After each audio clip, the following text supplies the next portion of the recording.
ubicados en el ERI, que es el equipo de respuesta a incidentes.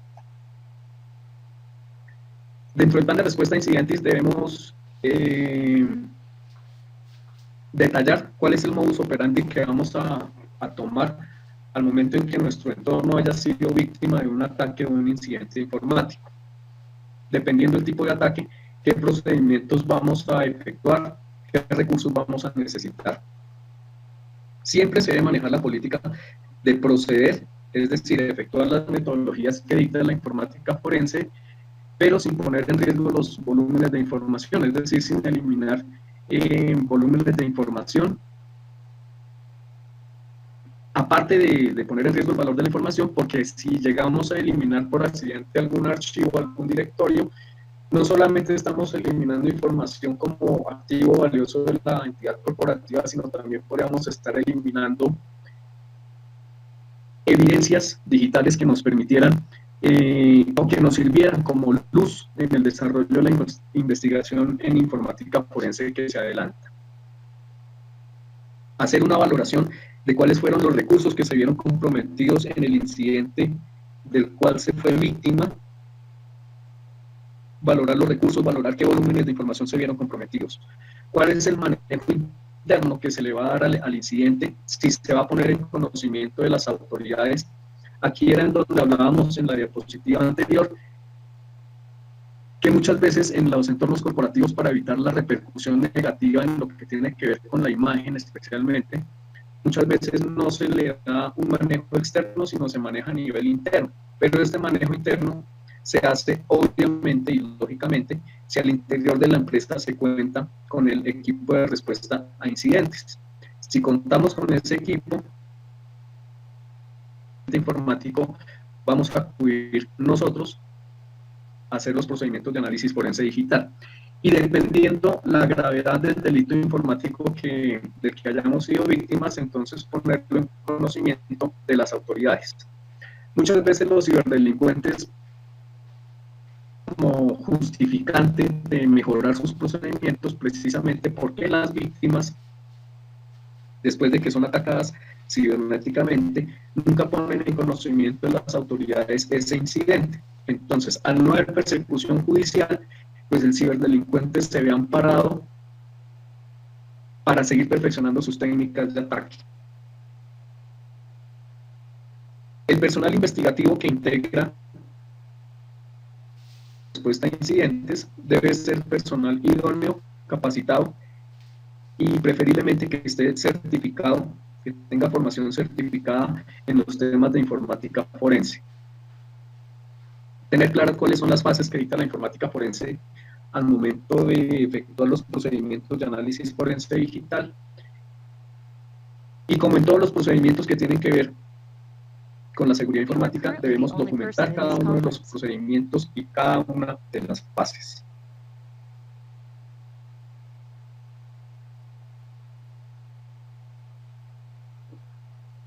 Cuando hablamos de preparación y respuesta, se hace una serie de recomendaciones al momento de hacer la recolección de evidencias digitales. La primera recomendación es que continuamente estemos efectuando un monitoreo del funcionamiento normal, por ejemplo, de la red local, el funcionamiento normal de los servidores y de los sistemas de las aplicaciones que se encuentran compartidos en un entorno de red. Este monitoreo pues se documenta y se va a tener en cuenta cuando tengamos sospechas o indicios de que estamos siendo víctimas de un ataque cibernético. Esa diferenciación entre el funcionamiento normal de una red o de un servidor o de un aplicativo nos van a permitir poder determinar en qué momento estamos siendo víctimas de ataques de intrusión o de negación de servicio. Centro central de actividades en los entornos de red y en los sistemas de información, detallar la información de cada uno de los recursos y componentes de los entornos de red local, del funcionamiento de servidores y de la ejecución de aplicativos en los entornos de red. En todo momento hacer la sincronización del Network Time Protocol, que es el protocolo de tiempo de red. Esto se hace para que todas las estaciones que se encuentran conectadas a un entorno de red estén manejando el mismo protocolo de tiempo, especialmente que estén sincronizados con el Network Time Protocol de cada uno de los servidores. Utilizar la base de conocimientos, es decir, si previamente ya se había sido víctima de algún incidente o ataque informático, utilizar o acceder a esa base de conocimientos para poder determinar o utilizar características propias de eventos pasados y utilizar la experiencia en procedimientos de análisis forense digital que se hayan efectuado previamente. En cuanto a los aspectos legales, hablamos de la legislación nacional y la legislación internacional. Legislación nacional, como ya les mencionaba, aquí en Colombia nuestro único marco normativo jurídico por el momento que existe es la Ley 1273 del 2009. El objetivo principal está concebido y acunado en el preámbulo de ese marco normativo, que tiene que ver con la protección a la información y a los datos, la preservación íntegra de los sistemas, bienes jurídicos tutelados. El bien jurídico que se tutela con esta ley 1273 es la información y los datos personales y corporativos. En esa ley 1273 nos presenta, como pueden observar ustedes, una serie de conductas punibles que ha querido establecer el legislador y que atentan contra la confidencialidad, la integralidad y la disponibilidad de los sistemas informáticos. Tenemos una serie de conductas punibles, como son obstaculización ilegítima, interceptación de datos, el daño informático, la utilización de software malicioso, violación de datos personales, suplantación y clonación de sitios web, y nos menciona algunas circunstancias de agravación punitiva. Los invito a que posterior a este webinario, ustedes con más dedicación le echen una leída a esta marco normativo jurídico que es la ley 1273 del 2009. También nos menciona otra serie de atentados informáticos y otras infracciones, como son el hurto por medios informáticos, es decir, cuando se utiliza los sistemas informáticos como herramienta punible, la transferencia no consentida de activos, y con una reforma que se le hizo a la ley 1273 en este numeral 4.2 de transferencia no consentida de activos, aparte de la transferencia, el legislador también le ha agregado, lo ha reformado, de que no solo es la transferencia, sino también el lavado de activos a partir de la utilización de medios informáticos, y menciona circunstancias de agravación punitiva de esas infracciones y atentados informáticos. A nivel internacional, entonces, tenemos la Carta Internacional de Derechos Humanos, cuyos objetivos son proteger la privacidad e intimidad de los usuarios, la protección y el tratamiento posterior a los datos personales que ingresan los usuarios en los sistemas de información, protección de los derechos intelectuales de autoría y creación, garantizar el acceso a los sistemas de información, garantizar la seguridad en cuestión de los sistemas de información, proteger la integridad personal y el buen nombre de información. Aquí, cuando hablemos en informática forense de sistemas de información, no solamente nos enfocamos en los sistemas de información que se encuentran instalados y configurados y en funcionamiento en un entorno de red local, sino aquí también debemos clasificar, por ejemplo, las redes sociales. Facebook lo podemos clasificar como un sistema de información. Es una red social, pero es un sistema de información porque almacena, administra, divulga, publica información de cada uno de los usuarios. Que en informática forense, cuando hablamos de sistemas de información, debemos incluir en esa categoría las redes sociales. Por eso aquí se habla de que esta Carta Internacional de Derechos Humanos, uno de sus objetivos es proteger la integridad personal y buen nombre a través de los sistemas de información, es decir, a través de las redes sociales. De legislación internacional es el documento que se emitió a partir de la realización de la Convención Europea sobre Protección de los Individuos respecto al tratamiento automatizado de datos personales. A partir de ese documento fue cuando se implementó la sana política de que cada vez que un usuario ingresa sus datos en un sistema de información a través de Internet o en una entidad, le llega la mayoría de las veces un correo electrónico solicitándole que confirme si autoriza el tratamiento posterior de datos personales. En ese documento se formulan una serie de excepciones en cuanto a este tratamiento automatizado de datos personales, excepciones que principalmente tienen que ver que el único caso en el que se puede acceder a esos datos personales que un usuario ha ingresado es cuando se vea inmerso en una investigación judicial. Propone una serie de organismos vigilantes que se dediquen o que sirvan mejor como veedores del tratamiento de esos datos, en un primer momento, de que esta aplicación de ese programa de tratamiento de datos personales sea transnacional, es decir, que sin importar el país donde esté ubicado el usuario, se le garantice ese tratamiento a sus datos personales. Se habló del futuro del programa de protección.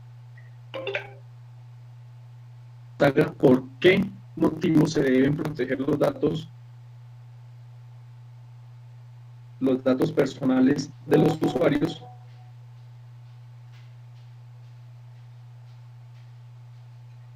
¿Qué tipos de datos se deben proteger? ¿Qué sectores abarca el programa de protección? ¿Mediante qué metodologías y procedimientos se deben proteger los datos? ¿Y cuáles son los derechos de los usuarios?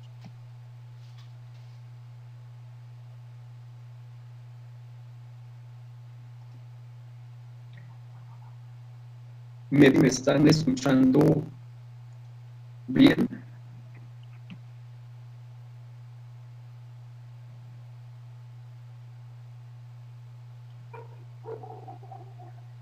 ¿Me escuchan claro? ¿Se está visualizando bien la presentación?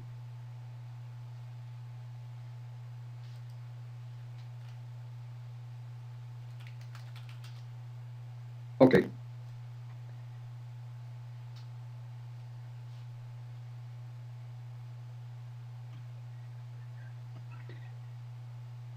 Bien, les agradezco que tan pronto vean que se detiene la presentación o que el audio se escuche con mucha interferencia, pueden abrir su micrófono y me lo hacen saber. Estos puntos entonces son los que contiene ese documento de la Convención Europea sobre Protección de los Individuos respecto al tratamiento automatizado de los datos personales.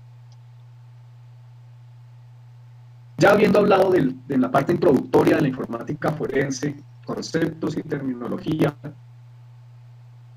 y lo que tiene que ver con la legislación nacional y la legislación internacional, previo a entrar hacia lo que es la informática forense, vale la pena decir que hay que tener en cuenta siempre los marcos normativos jurídicos. En este webinario, y por lo que me pude dar cuenta de esta sesión, tenemos aquí asistentes de Paraguay, Bolivia, Venezuela, Paraguay, Bolivia, Venezuela, y la gran mayoría de aquí de Colombia. Es para que cuando estemos efectuando procedimientos de análisis forense digital, siempre tengamos en cuenta el marco normativo jurídico legal del país desde donde estamos efectuando el procedimiento. No en todos los países todas las conductas son delito. Las conductas punibles que el legislador ha querido proponer aquí como delito en Colombia, puede que en Japón no sean castigadas como conducta punible y viceversa.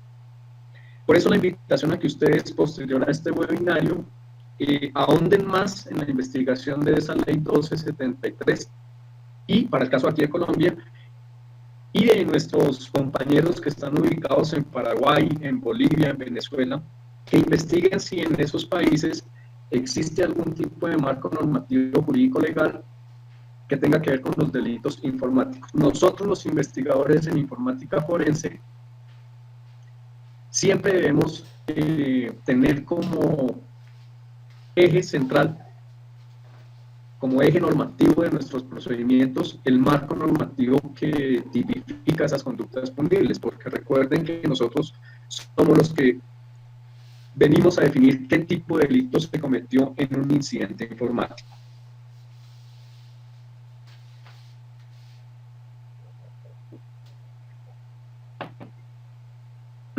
Ya habiendo hablado de los marcos normativos legales jurídicos, entramos ahora sí en materia. ¿Qué es la informática forense?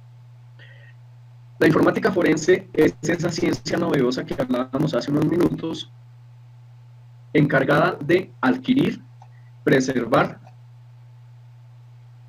analizar y presentar el principal componente y sobre el que gira toda la metodología de la informática forense, que es la evidencia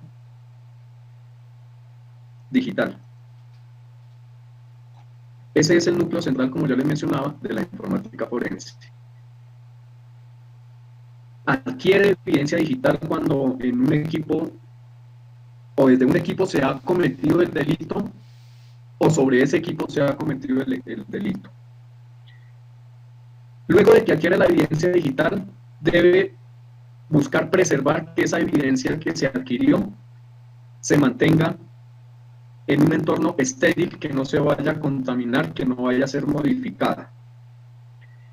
Se obtiene esa evidencia digital, se garantiza que esté intacta, que esté estéril, se le efectúa el procedimiento de análisis y de acuerdo a la información que nos dé esa evidencia digital, la vamos a presentar en el desarrollo de una investigación judicial, o puede que sea presentada como un elemento digital probatorio en desarrollo de un juicio oral.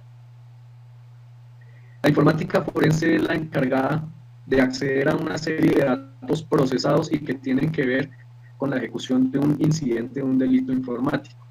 Y por esa razón se constituye la informática forense auxiliar de la ciencia forense tradicional. Es por eso que en la introducción les mencionaba que la informática forense la debemos concebir como una ciencia heredada de la ciencia forense tradicional, que al mismo tiempo se convierte en disciplina auxiliar de la ciencia forense tradicional.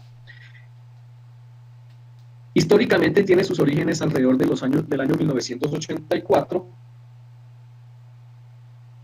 y la primera organización que cuenta con un equipo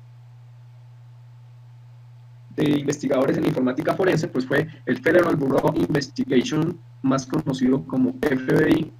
Actualmente, informática forense en cada uno de los organismos judiciales internacionales y de cada país debe existir mínimo una unidad con profesionales especializados y certificados internacionalmente en informática forense. La Interpol cuenta con unidad de delitos informáticos, todo su personal cuenta con la certificación CHFI, que es la Certified Hacking Forensic Investigator, que es la certificación internacional en investigación como investigador en informática forense. La Interpol, la NSA, también cuenta con varias unidades de delitos informáticos. Aquí en Colombia, la DIJÍN cuenta con unidad de delitos informáticos. Entonces, su origen nació allá con el FBI en 1984. La informática forense o computación forense, disciplina relacionada con la evidencia digital, pero más que relacionada, tiene como eje central ese elemento que es la evidencia digital. La informática forense puede descubrir qué fue lo que se cometió contra una máquina víctima, contra una red víctima, modus operandi que utilizó el ciberdelincuente, e interpretar esos resultados. Al interior de la informática forense, como les mencionaba en la introducción, existe una subrama que se denomina el Network Forensics, que es la informática forense aplicada al entorno de redes. Es donde se conjuga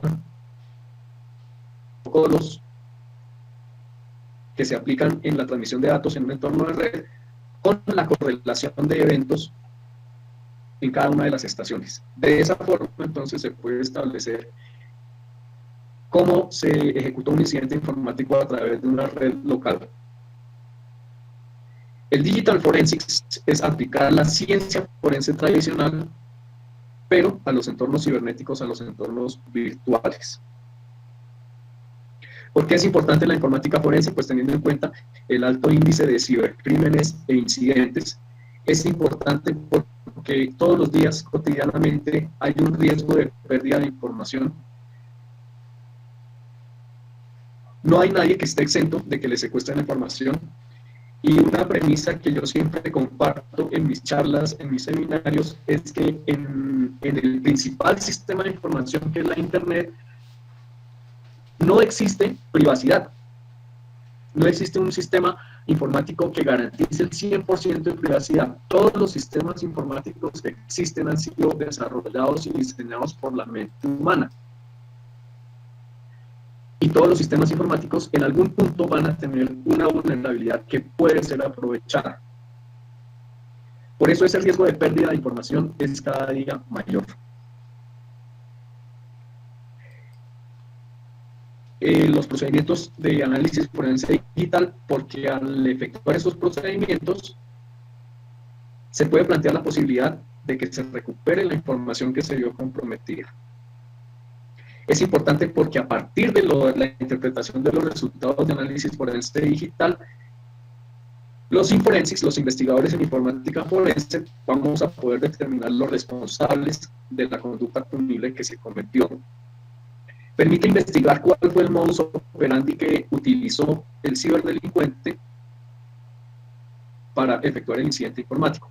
Y en cuanto al objetivo preventivo, permite determinar cuáles fueron las vulnerabilidades que existían en el sistema atacado y que fueron aprovechadas por el ciberdelincuente. Los objetivos que persigue la informática forense. Primero, el de compensar. ¿Qué se compensa aquí? Se quiere compensar el daño causado con el restablecimiento del servicio o de la información comprometida. Se quiere perseguir al ciberdelincuente o al responsable que efectuó este incidente o ese delito informático. ¿Para qué se persigue? Para llevarlo ante un estrado judicial y que sea judicializado y condenado por el ilícito que cometió.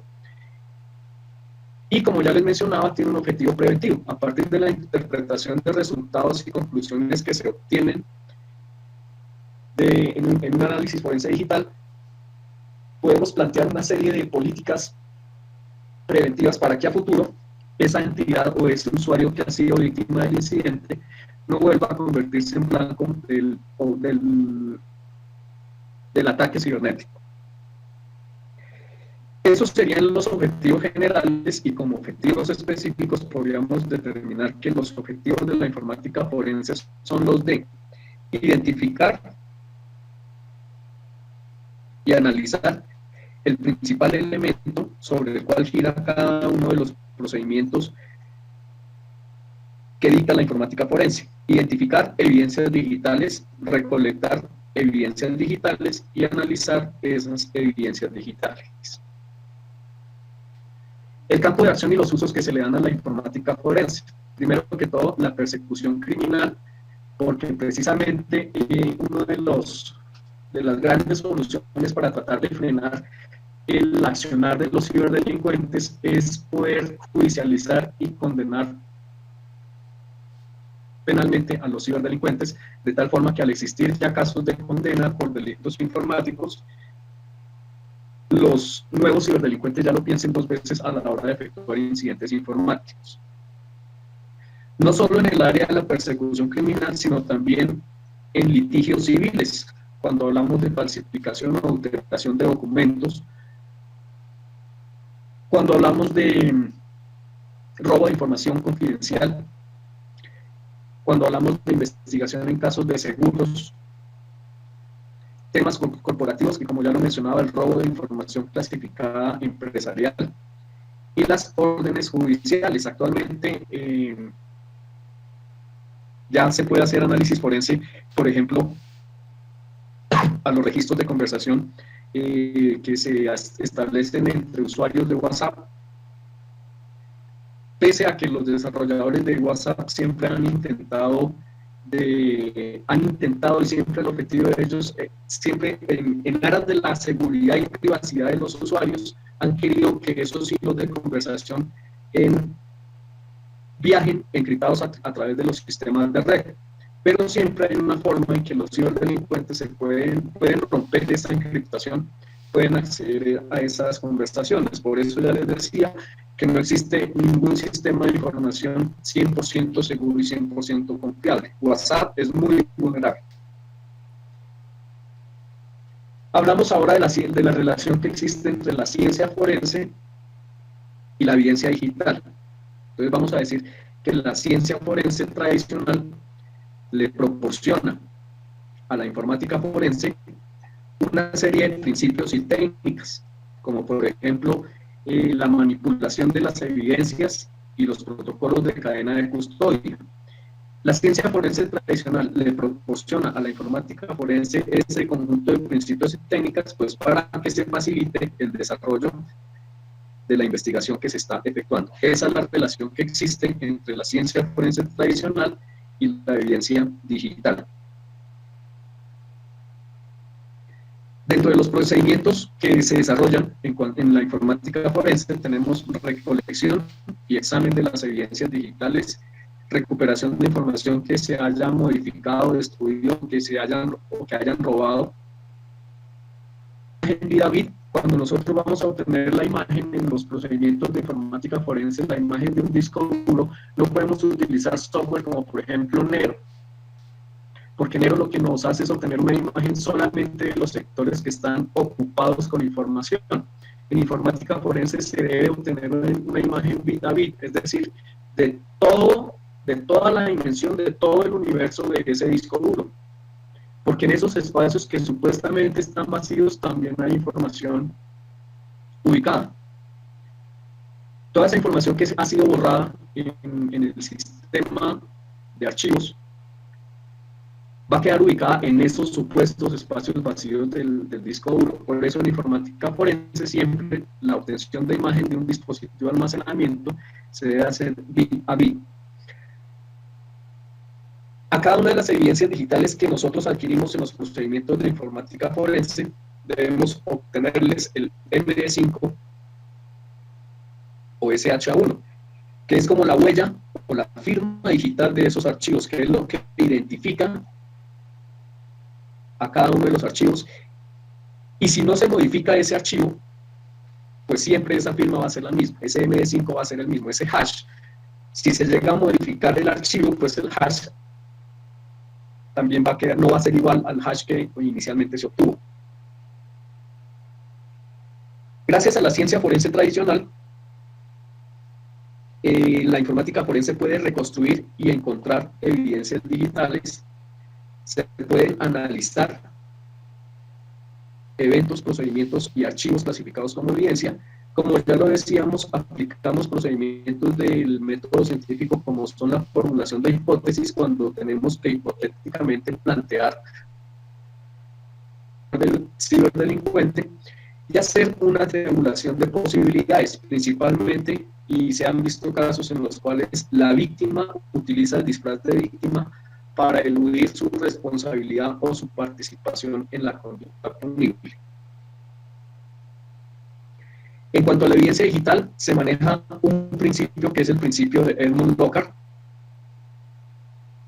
en donde él plantea como un eje central, eje principal, la evidencia digital, alrededor del cual giran y funcionan tres factores: la escena del crimen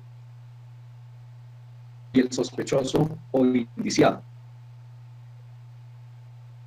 En este principio de Edmund Lockhart, él propuso que se genera evidencia cuando la víctima entró en contacto con la escena del crimen, y esta evidencia se produce bidireccionalmente, es decir, la víctima al entrar en contacto con la escena del crimen dejó rastros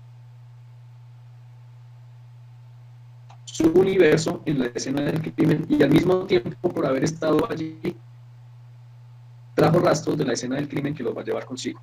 Igualmente, cuando la víctima entró en contacto con el indiciado, con el atacante, se pudo haber llevado rastros o evidencias del sospechoso en su universo, e igualmente el sospechoso al entrar en contacto con la víctima se ha llevado rastros de la víctima en su universo. Y de la misma forma, el sospechoso, al entrar en contacto con la escena del crimen, dejó una serie de huellas o rastros que se clasifican como evidencia digital, y también la escena del crimen, o mejor, el sospechoso, al haber estado en la escena del crimen, se llevó rastros o características propias de esa escena que se constituyen también como evidencia digital. Ese es el principio de Edmund Locker. Cada contacto deja un rastro.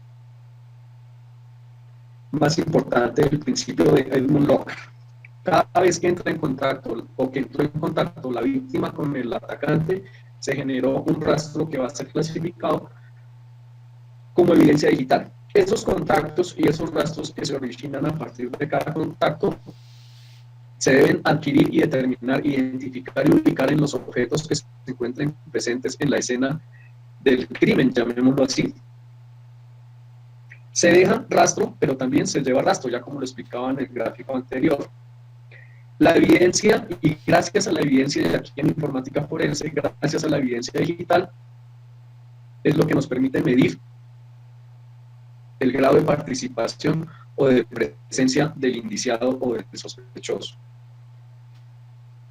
Los tipos de evidencias físicas, de acuerdo a la ciencia forense tradicional: evidencias transitorias, las cuales son temporales, es decir, que llega un momento en que desaparecen, que aquí en informática forense hablaríamos de evidencias digitales de tipo volátiles, es decir, que desaparecen tan pronto se apaga el equipo.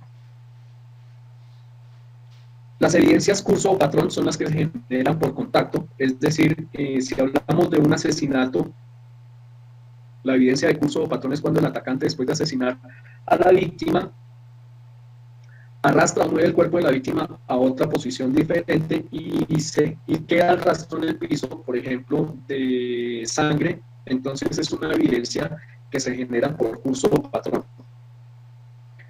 La evidencia condicional, que se genera por acción o evento en la escena, por ejemplo, el humo del cigarrillo, una estufa encendida, unos recipientes que se encuentren fríos o calientes, la temperatura, etc. La evidencia transferida es la que se genera por contacto gracias al concepto de relación, ya sea por rastro o por huella. Cuando la víctima se trata de defender y le propina golpes al atacante, pues está dejando una serie de evidencias transferidas por contacto, por huella y por rastro. Esos son los tipos de evidencias físicas que dicta la ciencia forense tradicional. Edmund Locker, dentro del principio que él planteó, también habló acerca del intercambio de evidencias.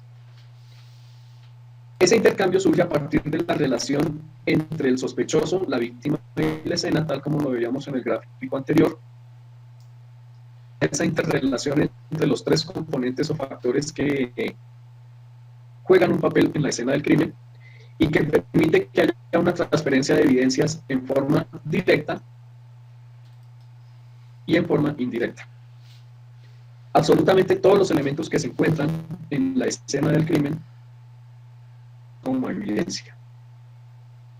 Hablamos de la evidencia digital. Según John Casey, él propuso que cualquier dato, evidencia digital es cualquier dato que puede establecer que un crimen se ha ejecutado o puede proporcionar una relación o un enlace entre el autor y su víctima, o el acto que se ejecutó y el atacante. Para Helmut Witt, evidencia digital es cualquier información que está sujeta a una intervención humana y que ha sido extraída o procesada en un medio informático. Como características de la evidencia digital tenemos que es un elemento que es frágil, es inalterable gracias a lo que ya les mencionaba hace un momento, que es el hash, que se obtiene tan pronto adquirimos la evidencia digital, que es como la huella digital de cada archivo. permite obtener o tiene como característica la potencialidad de copias, diferente, por ejemplo, a la ciencia forense tradicional. En una escena del crimen donde ocurrió un asesinato, entramos los investigadores forenses, entra el experto en balística y encuentra la vainilla del proyectil que fue disparado. De esa vainilla no se puede obtener una copia exactamente igual. Esa vainilla es única, diferente a los casos de información, de investigación en informática forense, en donde si tenemos un archivo que lo clasificamos como evidencia digital, de ese archivo, luego de obtenerle su hash, podemos obtener las n copias que deseemos adquirir de ese archivo original. Nunca se deben alterar las copias de las evidencias, porque entonces estaríamos atentando contra los protocolos de cadena de custodia con la evidencia. Siempre que vayamos a analizar evidencias digitales, verificar el checksum, o sea, el hash MD5 que se obtuvo del original y que en todo momento debe ser igual al hash que se obtuvo del archivo original. Si por alguna eventualidad se alteró el contenido de una evidencia digital, el jefe del equipo de investigación forense debe determinar cuál fue la intención de que se alterara esta evidencia. Otras características, la duplicidad exacta. Ya les ponía el ejemplo de los investigadores en balística, investigadores forenses en balística no pueden obtener la copia exacta de una vainilla del proyectil que se disparó. Es imposible, mientras que en informática forense sí podemos obtener copias del archivo original.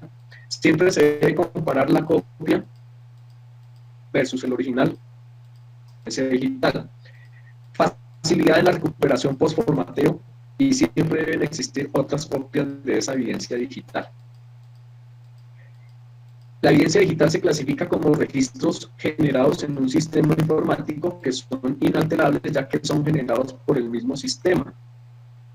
Los registros no generados son aquellos registros que se encuentran almacenados por el sistema informático y que tienen en sus metadatos la identidad del usuario que generó ese registro.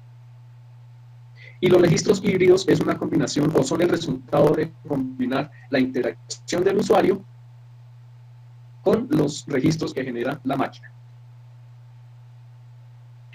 Cuando vayamos a hacer manejo de la evidencia digital, debemos tener en cuenta una serie de principios y aspectos para no contaminar esa evidencia digital. Primero que todo, que en el entorno o en el ambiente donde vamos a manipular esa evidencia digital, garanticemos el 100% de esterilidad. Es decir, la máquina donde vayamos a hacer el análisis digital de esa evidencia, preferiblemente que no tenga acceso a internet, que no haya aplicaciones, software que vayan a modificar o alterar el contenido de la evidencia digital, mantener la integridad de ese archivo, evitar la contaminación. Solamente puede ser accedido por personal autorizado. Siempre esa evidencia digital debe estar rotulada, debe buscar siempre su preservación y controlar el acceso y la manipulación de ese archivo. A los archivos clasificados como evidencia digital deben ser responsables en su manipulación y garantizar los principios ya mencionados. La cadena de custodia.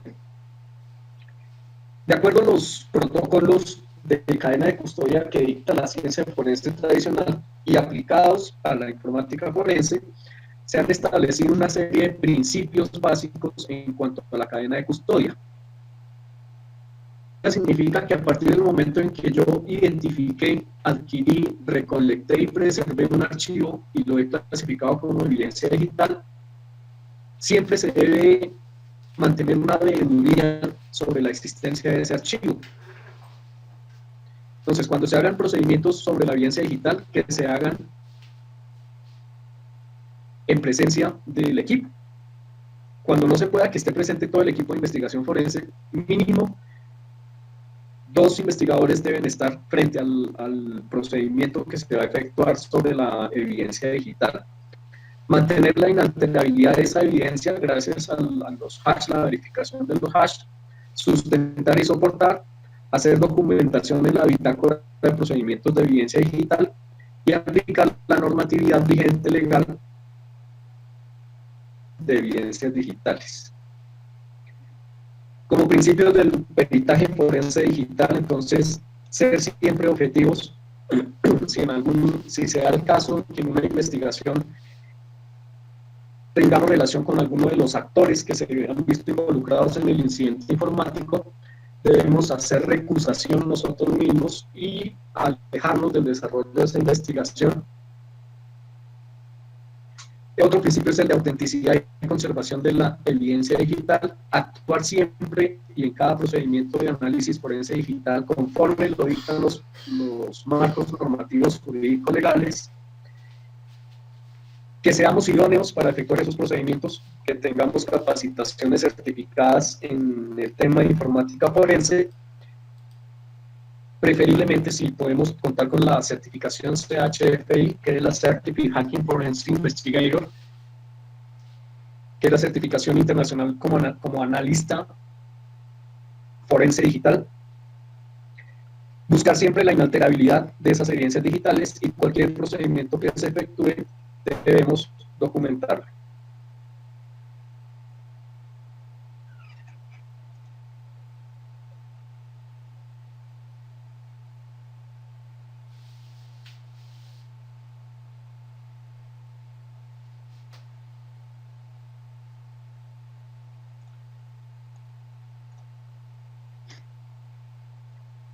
Cuando hacemos reconocimiento de la evidencia digital, siempre debemos hacer un primer link para poder relacionar el tipo de delito que se cometió en esa escena del crimen, y una vez hayamos determinado el posible tipo de delito, vamos a poder encauzar hacia qué tipo de investigación debemos adelantar. No siempre ante todos los delitos informáticos se adelanta la misma forense. Dependiendo del tipo de ataque, se va a implementar una determinada metodología de investigación.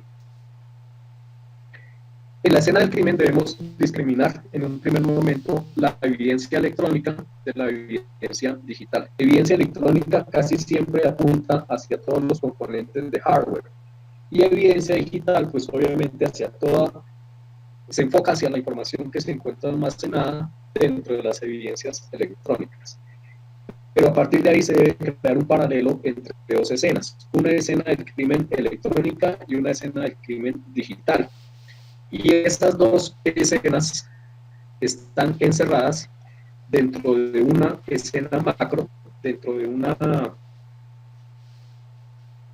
escena más universal, que es la escena física del crimen, que en sí es el espacio físico ambiental en donde estaba ubicada la evidencia electrónica, que a su vez en su interior contiene la evidencia digital.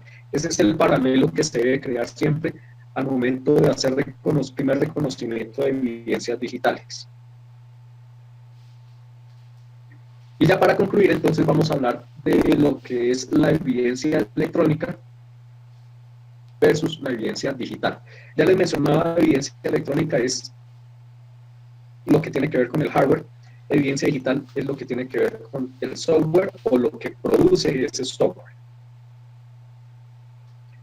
Sea evidencia electrónica o sea evidencia digital, hay tres categorías para clasificar esa evidencia.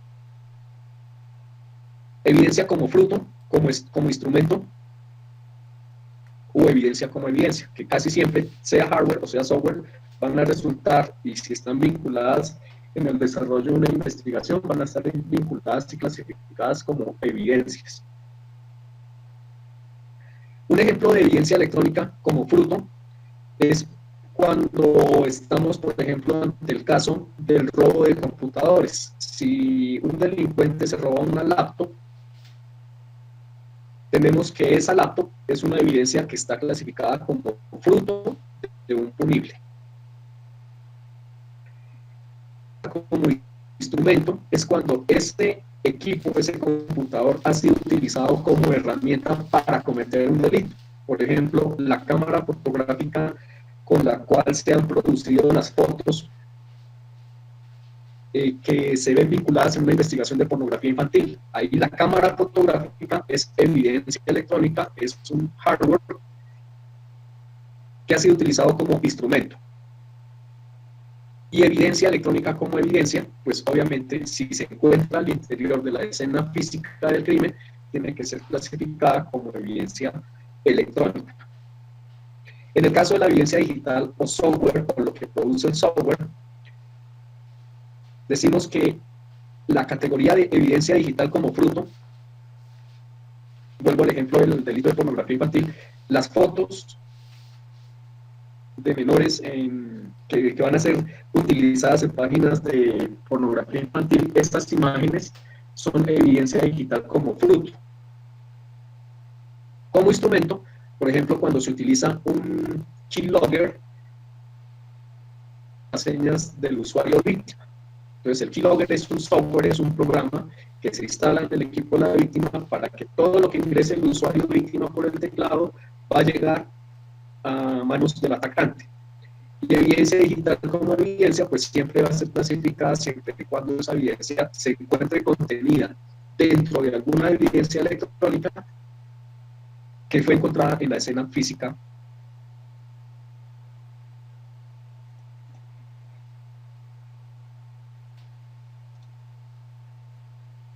Hasta ahí entonces la parte teórica de este primer webinario en informática forense. Lo uno por el límite de tiempo, lo otro es un webinario, una introducción muy global acerca de lo que es este mundo de la informática forense. Y les tengo preparado un video de conexión de evidencias digitales. ¿Me confirman, por favor, si me están escuchando fuerte y claro?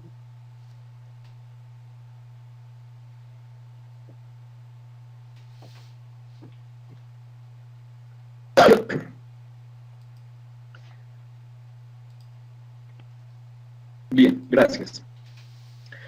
Como ya Mario les comentaba al inicio de este webinario, este es hasta ahora el inicio, está en la degustación inicial que se hace de una serie de talleres, todos relacionados con la informática forense.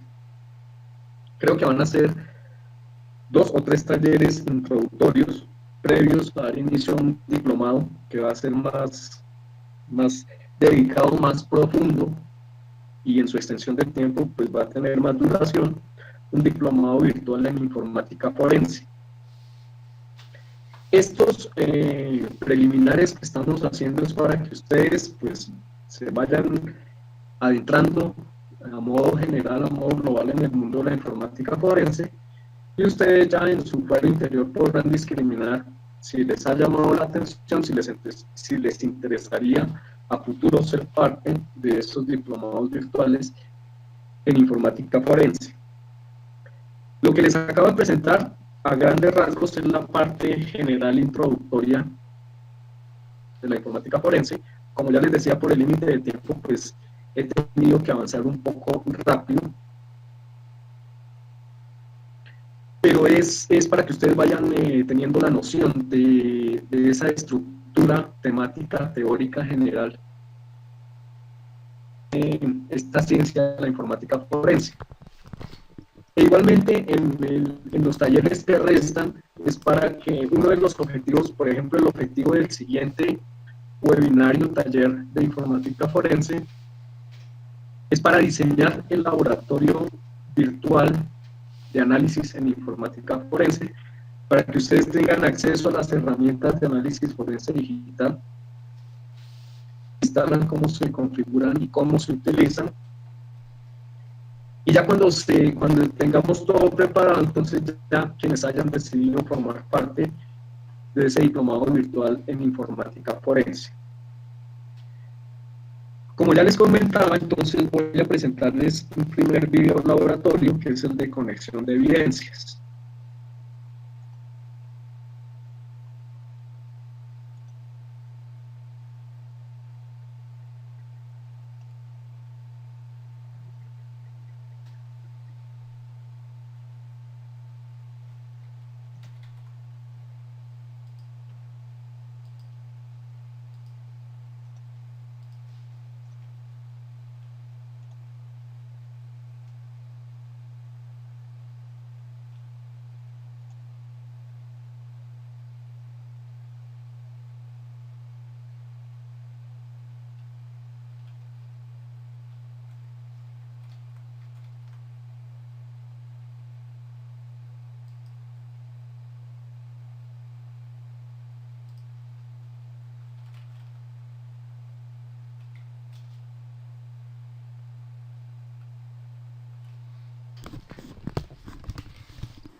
¿Me oís?